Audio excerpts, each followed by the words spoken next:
అన్నా నమస్తే. నమస్తే. మీ పేరు? సురేష్ అండి. ఏం పని చేస్తారు? మామూలుగా డ్రైవింగ్ చేస్తాను. ఎలా ఉంది ఇప్పుడు డ్రైవర్ల పరిస్థితి? డ్రైవర్ల పరిస్థితి చాలా బాగుందండి. ఇన్నాళ్ళు ఆ రాజకీయాల్లో ఉన్నప్పుడు గత 5 సంవత్సరాలు కూడా రోడ్లు పరిపాలన అసలు ఏం బాగలేదు. ఇప్పుడు ప్రపంచం అంతటా కూడా ఎక్కడికి వెళ్ళినా రోడ్లు గట్టా అసలు చాలా బాగున్నాయి. ఎందుకంటే నేను ఒక డ్రైవర్ని కాబట్టి ఆ రోడ్ల గురించి డ్రైవర్కే తెలుస్తుంది కదండి.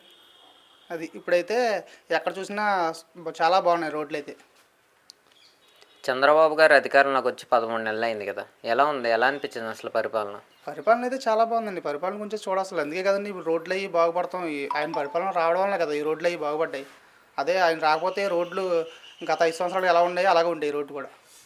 ఇప్పుడు గత 5 సంవత్సరాల్లో మీ వ్యాన్ డ్రైవర్లను పోలీసు వారు ఇబ్బంది పెడతాం కానీ, ఫైన్లు అధికంగా వేయడం కానీ. 5 సంవత్సరాల్లో పోలీసుల్ని ఇబ్బంది పెడతాం మామూలు కాదండి. మా అసలు డ్రైవర్లు బయటికి వెళ్ళాలంటే జడిసిపోయి ఎలా పడతారు అలా ఉండి అసలు రోడ్లు బాగుండేవి కాదు. పోలీసులు కూడా ఎక్కడ పడితే అక్కడ ఆపేసి ప్రతి ఏ కిరాయికి వెళ్ళాలన్నా భయపడుతూ వెళ్ళేవాళ్ళు.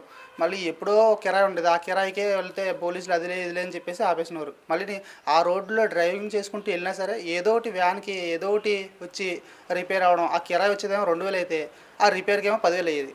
ఇంకా ఇప్పుడు వచ్చిన తర్వాత ఈ రోడ్లు బాగుపడ్డాక కొద్దిగా కిరాయి రిపేర్లు తగ్గినాయి మాకు వ్యాన్లకి. ఇప్పుడు చూసుకుంటే గతంలో ఆటో వాళ్ళకి 10,000 రూపాయలు వేసేవారు, ఆటో డ్రైవర్లకే కానీ ఆటో ఉన్న వాళ్ళకి కానీ. అంటే ఇప్పుడు కూటమి ప్రభుత్వం మరి ఆటో వాళ్ళకి 10,000 రూపాయలు అందేయట్లేదు కదా, మరి వాళ్ళు ఏమైనా ఇబ్బంది పడుతున్నారా?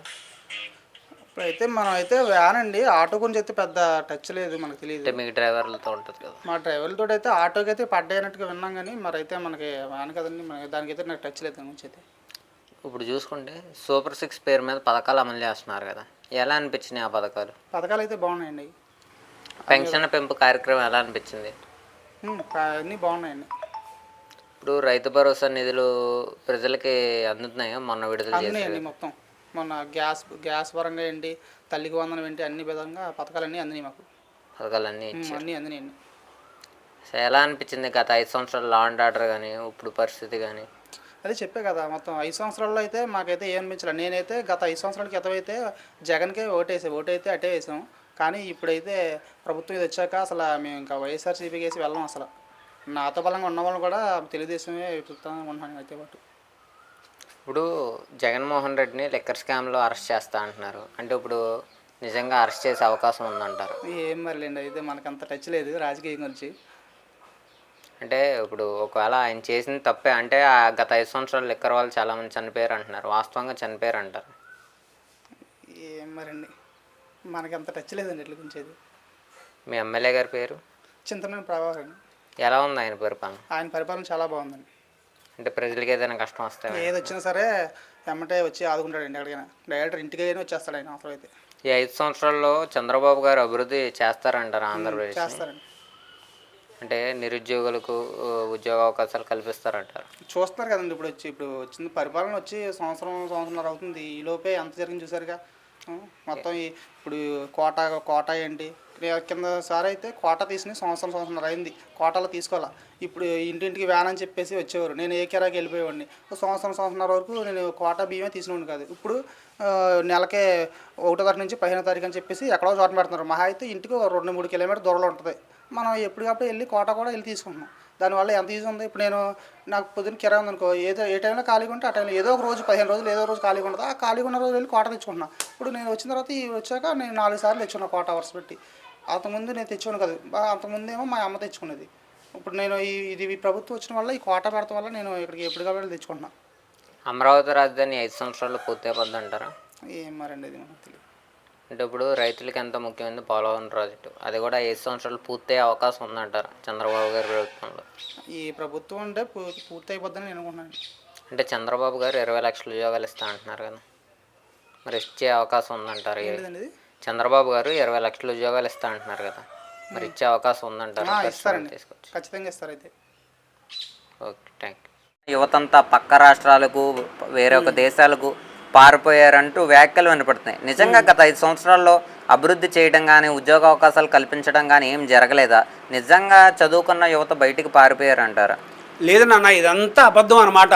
అసలు ఎంత అభివృద్ధి చెందిందన్న ఆంధ్రప్రదేశ్, ఎక్కడ చూసినా పెద్ద పెద్ద కంపెనీలు, పెద్ద పెద్ద విదేశాల నుంచి కంపెనీలు వచ్చేసి మామూలు చదువుకున్న కుర్రోళ్ళేంటి మాలాంటి వాళ్ళకి అందరికీ పని దొరికిందనమాట.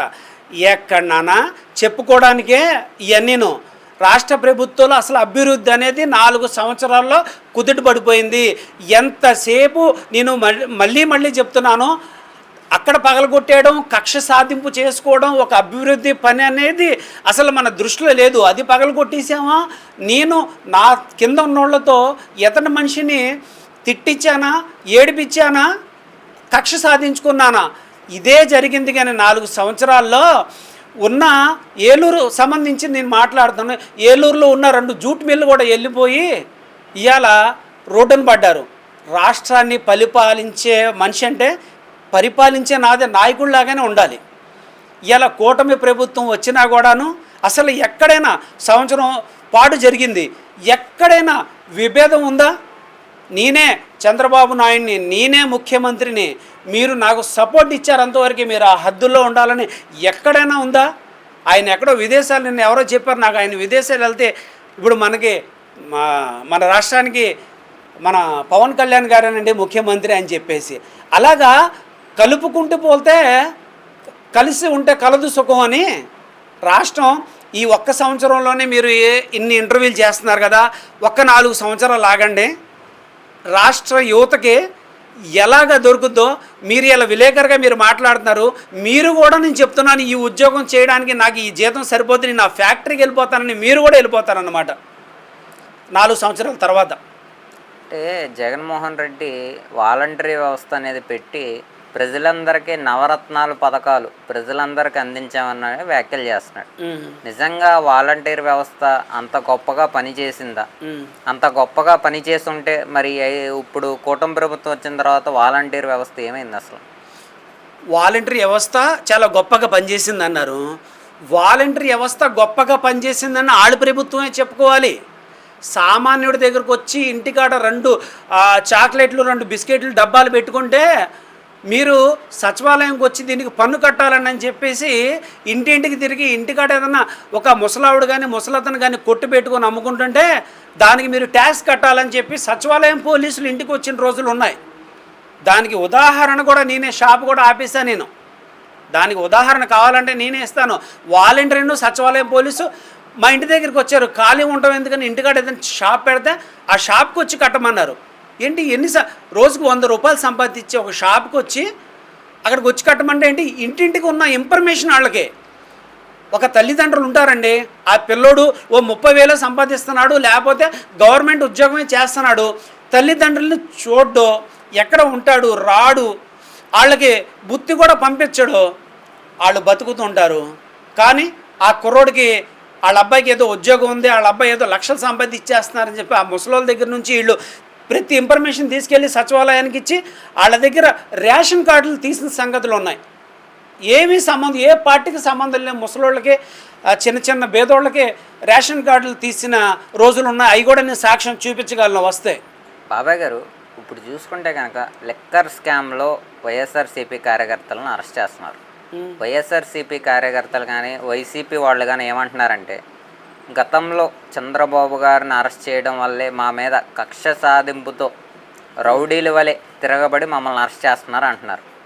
నిజంగా అలా వాళ్ళు తప్పు లేకుండా కూటమి ప్రభుత్వం అరెస్ట్ చేస్తుంది అంటారా? అంటే ఇప్పుడు జగన్మోహన్ రెడ్డి గారిని కూడా లిక్కర్ స్కామ్లో అరెస్ట్ చేసే అవకాశం ఉందంటారు. ఇప్పుడు లిక్కర్ క్యామ్లో మేము ఆ రోజు చంద్రబాబు నాయుడు గారిని అరెస్ట్ చేశారు కాబట్టి ఈరోజు మీరు చేస్తున్నారన్న అన్నారు.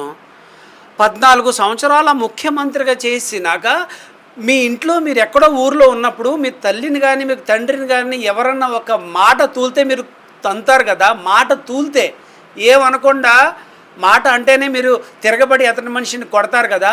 14 సంవత్సరాలు ముఖ్యమంత్రిగా చేసి ఒక తెలుగు రాష్ట్రాన్ని, తెలుగు ప్రజల గౌరవాన్ని విదేశాల దాకా తీసుకెళ్ళిన మనిషిని ఒక వయసు రీత్యా చూడకుండా కారులో మీరు అంత దూరం ఏ విధంగా తీసుకెళ్లారో, ఆయన ఏం తప్పు చేశాడని తీసుకెళ్లారో అక్కడే మీరు దెబ్బతిన్నది. ఎప్పుడైతే ఎతటి మనిషిని గౌరవం ఇవ్వకుండా మీరు అలా చేశారో ప్రజల్లో ఆటోమేటిక్గా మీ మీద గౌరవం తగ్గిపోయింది. ఇవాళ ఏదో 4 కుర్రోళ్ళు వచ్చారు, ఆ టవల్ వేసుకున్నారు, జై కొట్టారని కాదు. ఇక్కడ ఏనుక్కి చూపించే పళ్ళు వేరుంటాయి, లోపల నవ్వులే పళ్ళు వేరుంటాయి. అలాగే ఒక ఆలోచన విధానం ఉన్నోడు ఎప్పుడైతే మీరు ఆ పని చేశారో అక్కడి నుంచి మీకు డౌన్ఫాల్ మొదలైంది. మీరు 4 సంవత్సరాలు 5 సంవత్సరాలు పరిపాలించినా కూడా మీకు అన్ని మీరు ఇసుకను ఆపేసి ఆ ఫస్ట్ ఏమో అక్కడ విజయవాడలో అది కూల్చేసి దాని తర్వాత నుంచి అన్ని కూల్చుకుంటూ వచ్చినా కూడా మీకు డౌన్ఫాల్ రాలేదు. ఎప్పుడైతే చంద్రబాబు నాయుడు గారు అనేది ఆంధ్ర రాష్ట్రం ప్రజల్లో ప్రతి ఒక్క వ్యక్తికి ప్రతి ఒక్క క్యాస్ట్కి నారా హమారా అని చెప్పేసి ఆయన ఏం చేయకపోయినా పదవులో లేకపోయినా కూడా ఒక ముస్లిం సమాజం నారా హమారా అని చెప్పేసి మొత్తం ముస్లిం సమాజం ఆయనకి సపోర్ట్ చేసింది. అటువంటి టైంలో మీరు అతన్ని ఏమి ఎదిరించలేక రేపు మేము ఓడిపోతామని తెలుసుండి మీరు అతన్ని అగౌరవపరిచారు, ప్రజలు మిమ్మల్ని తిరస్కరించారు.